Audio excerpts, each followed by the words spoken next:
Hey everyone, and welcome back into TPN File. We have a special segment lined up for you guys now. This one's really interesting. It's taking a look at the war that's going on between Israelis and Palestinians. Now, it's no secret that this conflict has been going on for years, and many people say that it's never going to change. But one local school in Massachusetts is not taking this for an answer, and they've decided to confront this conflict head-on through a shared passion for business. I'm really excited to have Butch Stearns in studio with me to tell me a little bit more about what the school is doing. It's a huge challenge, Butch. It is a huge challenge, and I'm glad you said really excited, because in the year plus that we've been on the air with the Pulse, we've covered a lot of different stories and talked about things. This is a great story. It is a story, as Maggie said, about the conflict between Israelis and Palestinians, but it's a story about young people who've grown up with hate and conflict all around them, but for 2 months putting all that history behind them and coming to New England to learn more about business. It's also a story about one man's dream and about a community that stepped forward big time to help this dream happen. With more on this great story, here's the Pulse Network's Lauren Cortizo. Yes, this is what I want. I have to go there. It's life or death. Life and death is what the conflict between Israel and Palestine has been about forever. These students have lived that reality their entire lives. While Babson College may be thousands of miles away from that reality, it's also a common ground where these young, aspiring business people have come together to bridge the gap, and they're doing that through a passion to learn more about business. Ted Grossman is the main reason these students have come together. There are 3 legs to this stool, as I like to think about it. We have 20 Palestinian students, 17 Israeli Jewish students, and 7 Israeli Arab students. So there are 3 different cultures, 3 different groups, each bringing their own set of baggage to this program. These students may have come with their own baggage, but that hasn't dampened their enthusiasm. Yes, they were nervous about coming to a foreign land, but even more so about taking on this challenge alongside people they are supposed to hate. Their reactions from family and friends? Definitely mixed. Some were very in favor, some were very happy and interested. Others, some family members, were a little bit cautious, a little bit afraid. I'm coming from an open-mind family, so usually they told me, go and study from talented people. To study from the Israeli and the Palestinian people is very good. And the class, they are 42 talented people, so it's good. I first heard that we're just going to be together in classes. I didn't have an idea that it's going to develop, to stay together in the dorms, to go trips together, to do everything together. But to be honest, it's all okay because we need to know about each other. I never met Palestine before, so I knew it would change my my thoughts and my like whatever I knew before was only through the media. And the media always showed the bad stuff.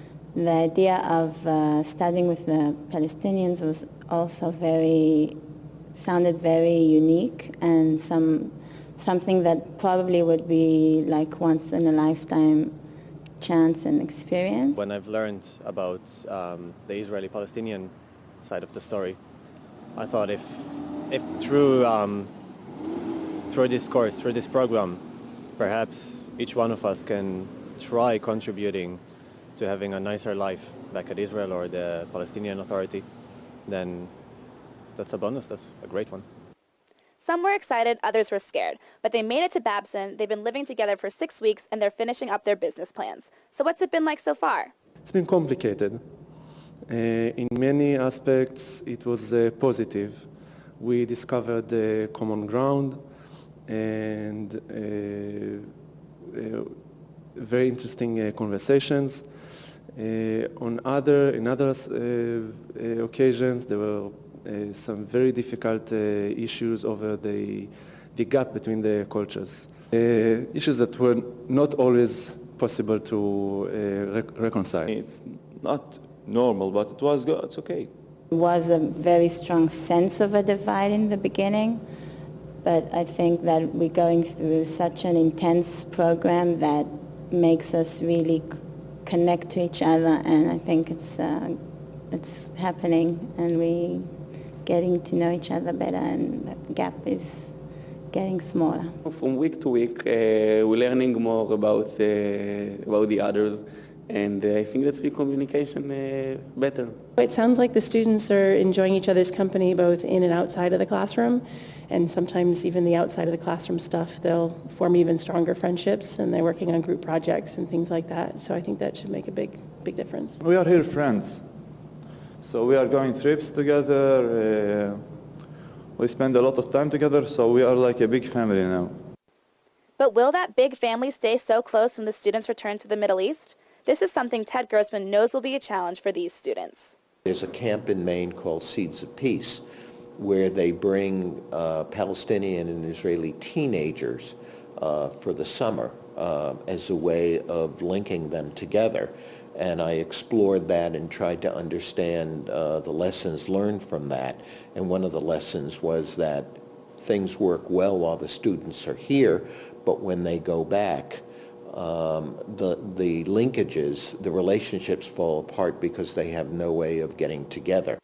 To help ensure that these bonds will stay strong, the students will be required to set up their business plans in both Israel and Palestine. This way, the students will have to keep in touch. Still, some of them are skeptical about how this will play out. The whole point of the program is that we will remain, that if we would want to initiate initiatives across boundaries, we will have someone to call to. So I'm definitely going to keep in touch. Palestinians who are seen with Israelis are often considered as collaborators. So they might be very easy for them to interact with us here when nobody is watching. But over there, they would probably need some kind of a safe haven, a place to meet with us without anybody knows. So that's going to be an issue. I think it's a little bit hard, to be honest. I can't lie and say everything's going to be okay. As we know, there's many barriers back home, and it's hard a little bit to move from one place to other, especially because we're Palestinians and they are Israelis. And the checkpoints, sometimes the treat of the soldiers to us, so they make us wait for hours. But anyway, it's a little bit interesting, I guess, and we need to work on it. Oh, I hope it will work and there won't be any problems to communicate between both sides. But nobody knows how it's going to work. Whether it's a new mindset, a new life lesson, or a new friend, it seems as though the students are taking home with them more than just business skills. It's surely changed my views and my thoughts and everything. I've learned a lot about the Palestinians. I'm sure many of them have learned quite a bit about our side, about the Israelis.